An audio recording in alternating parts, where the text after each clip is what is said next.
Hi,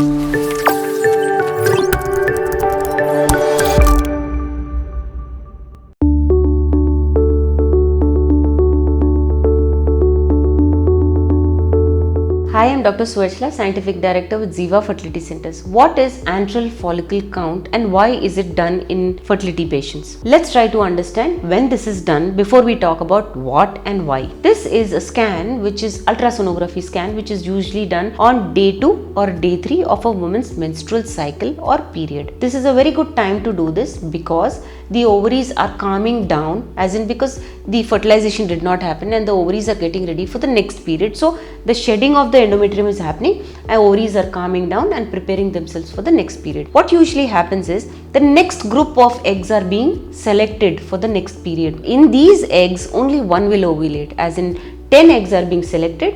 One, which is the strongest in terms of response to hormones, will grow and the rest will degenerate or die. So this is the procedure, and an anteryl follicle count gives us approximation of how many eggs are getting ready for the next cycle. So this is called also as ovarian reserve. Every follicle with a diameter of 2 to 10 mm is measured in this case, and for a normal patient, for a patient with a normal ovarian reserve, around 5 to 11 follicles are seen on both the ovaries on either side. This is a normal condition. In young patients or PCOD patients, more than 12 follicles are seen in each ovary, which could be an indication that when giving a treatment or medication to this patient, stimulation drugs, the fertility drugs should be of low dosage so that the patient does not hyper respond. When it is a poor AFC or a poor ovarian reserve, the follicles on each side could be 4 or less. This gives us an indication that maybe she will need too much dosage, or maybe because her age is advanced, the quality will be low,